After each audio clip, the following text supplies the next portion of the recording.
Good morning friends and welcome back to my channel. আমার নতুন একটি ব্লগে তোমাদের সকলকে স্বাগত জানাই। কেমন আছো তোমরা? আশা করি সকলেই খুব ভালো আছো, সুস্থ আছো, আর আমরাও ভালো আছি।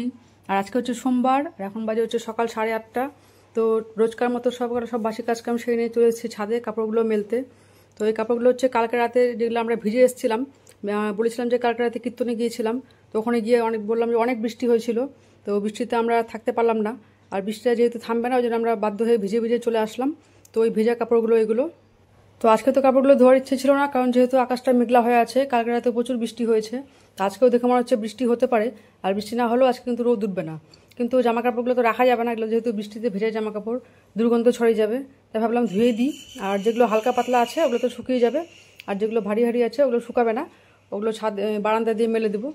যাকগে, তো তো চা এখনও খাওয়া হয়নি। কাপড়গুলো মেলে তারপর নিচে যাব, গিয়ে তারপর চা করব।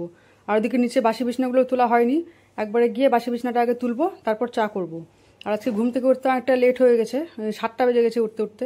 অ্যালার্ম দিয়ে রেখেছিলাম সকাল 6টার, তারপর অ্যালার্ম বন্ধ করে আবার 6:30 অ্যালার্ম দিলাম, তারপর উঠতে উঠতে 7টা বেজে গেল। যেহেতু ওয়েদারটা আজকে মেঘলা মেঘলা আছে, ঠান্ডা ঠান্ডা দিনটা আছে, তো এরকম দিনে একটু ঘুমটা বেশি পায়, আলসামো লাগে, উঠতে ইচ্ছা করে না। আর মেয়ের তো এখন স্কুল বন্ধ, তো ওই জন্য ভাবলাম অত চাপ নিলাম না, একটু ঘুমিয়েই নিই, তারপরে উঠবো। স্কুল থাকলে তো সকাল সকাল উঠতেই হয়, কারণ তখন ওর স্কুলের টিফিন করে দিতে হয়, আর সকালে জল খাবার করার একটা তাড়া থাকে। আর এমনিতে জল খাবার আমাদের সকালে সবারই ভাতই হয়, ভাত ডাল সবজি সবাই আমরা সকালে এটাই খাই। তো যেহেতু স্কুল নাই, স্কুল না থাকলে একটু দেরি করে করলেও চলবে, আর স্কুল থাকলে একটু সময় মতো করে দিতেই হবে। তো যাই হোক, ওই জন্য চাপ নিলাম না, একটু দেরি করে উঠলাম। আর ওইদিকে কিন্তু বাজার করতে চলে গেছে, ও দেখি কী সবজি আনে, তারপর রান্নাটা ডিসাইড করা হবে কী রান্না করা হবে। আর কালকে যে মাটনটা এনেছিল ওটা অনেকটা আছে, ওটা তো খাওয়া হবেই, আর বেশি কিছু করার দরকার নেই। মাটনটার সঙ্গে একটু ডাল সবজি ভাজা এগুলো করলে হয়ে যাবে। তো নিচে গিয়ে দেখি, এখনও বাজার করে আসেনি, বাজার করে আসলে দেখবো কী আনবে। আর তাছাড়া আম আনতে বলেছি, কালকে যে আমগুলো এনেছিল ওই আম প্রায় শেষের দিকেই, আম তো আনবেই। আর তাছাড়া দেখি কী সবজি বাজার করে নিয়ে আসে। তো চাটা খেয়ে আর দেরি না করে সরাসরি চলে আসলাম এখানে রান্নাঘরে। দেখো এখানে সব সবজিও কেটে নেওয়া হয়েছে, এখানে হচ্ছে আলু পটল কাটা হয়েছে আর লাল শাক কাটা হয়েছে। তো আজকে রান্না হয়েছে আলু পটলের তরকারি, লাল শাক ভাজা, ডাল, বেগুন ভাজা। আর এখানে আম নিয়ে চলে এসছে, এগুলো হচ্ছে রাখালভোগ আম। এই আমগুলো খুবই মিষ্টি। গতকালকে যে আমগুলো এনেছিল সেগুলো হচ্ছে হিমসাগর আম। আর ওই আম এই দেখো এই ক্যারি ব্যাগের উপরে যে আছে, এই 5টা আমই গতকালকের আম, আর এগুলো সব কিন্তু আজকে আনা হয়েছে। তো আম যেহেতু আমরা বেশি খাই, তো কালকে অনেক আম শেষ খাওয়া হয়ে গেছে। আর এখানে এখন বেগুনগুলো ভেজে নিচ্ছি। আর এখানে হচ্ছে আলু কেটে নিয়েছি, এগুলো মাছের ঝোলে দেওয়া হবে। বেগুন ভাজা থালাতে একবার নিয়ে নিয়েছি, হলুদ লবণ মাখিয়ে একবারে ভেজে নেব। আর এখানে সব পাঁপড়গুলো ভেজে নিয়েছি। তো পাঁপড় ভাজা, বেগুন ভাজা, ডাল আর হচ্ছে আলু পটলের তরকারি, এসবই রান্না। তো এদিকে দুপুর রান্না তো সব কমপ্লিট হয়ে গেল। আজকে হলো হচ্ছে আলু পটলের তরকারি, ডাল, লাল শাক ভাজা আর পাঁপড় ভাজা, ব্যাস এইটুকু আজকে রান্না হয়েছে। আর কালকে যে মাটনটা এনেছিল, মাটনটা আছে, ওটা গরম করে নিলাম, ওটা দুপুরে আমি আমার বড়জনা খেয়ে নিব।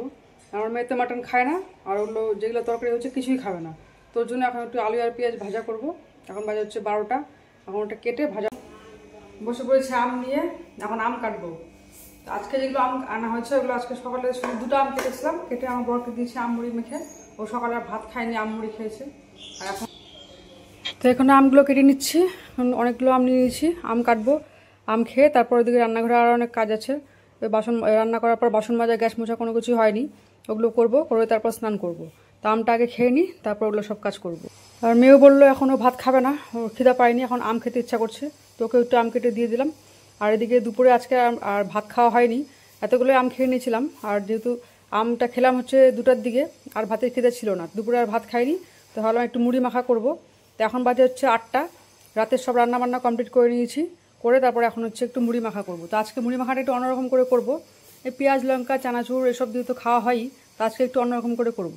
তো এদিকে আমি বসিয়ে দিয়েছি চা, একটু দুধ চা করব। আর এখানে ভেজে নিচ্ছি পাঁপড়, তারপরে এই তেলে ভাজবো হচ্ছে বাদাম আর পেঁয়াজ ভাজবো, আর হচ্ছে কাঁচা লঙ্কা।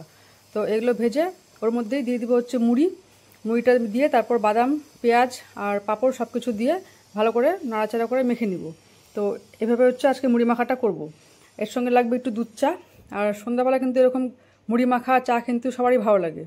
তো আর মুড়ি মাখার সঙ্গে একটু দুধ চা না হলে কিন্তু জমে না।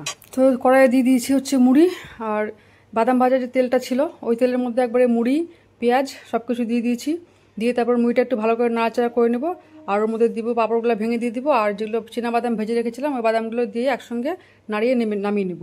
আর এদিকে দুধ চাটা আমার প্রায় হয়ে গেছে, আর এখন তো ওই মুড়ি আর চাটা খেয়ে নেব। তোমরা এরকম করে বানিয়ে খেয়ে দেখো, খুব ভালো লাগে খেতে। চানাচুর মুড়ি তো প্রায়ই খাওয়া হয়, আর ওর থেকে এটা কিন্তু খেতে আরও বেশি ভালো লাগে। তো যাই হোক, মুড়িটা এখানে আমার প্রায় মাখা হয়ে গেল। আর মেয়ে তো ওইদিকে টিউশন চলে গেছে, ও 6টার সময় টিউশনে গেছে। আস্তে আস্তে ও 8:30 মতো বেজে যাবে। আর ও এইসব মুড়ি মাখা টাকা খেতে খুব একটা পছন্দ করে না, ও মুড়িটাই পছন্দ করে। তো 8:30টার সময় পড়ে আসবে, তখন হয়তো ও নাও খেতে পারে কোনো কিছু, একবার ওকে ভাতই দিয়ে দিব। তোর জন্য আর রাখবো না, এখানে অল্প করে মেখে নিচ্ছি। আমি আর আমার বর দুজনে খেয়ে নেবো। আমার বর তো চা খাবে না, চাটা আমার জন্য আমি করেছি। আর আজকে ভিডিওটা কেমন লাগলো অবশ্যই কমেন্ট করে জানিও। চ্যানেলে নতুন হলে চ্যানেলটা সাবস্ক্রাইব করে দিও, আর লাইক কমেন্ট শেয়ার করতে কিন্তু ভুলো না। তো বন্ধুরা, আজকের ব্লগটা এতটুকুই। তো সবাই ভালো থেকো, সুস্থ থেকো। দেখা হচ্ছে আগামীকাল নতুন একটা ব্লগের সঙ্গে। Good night.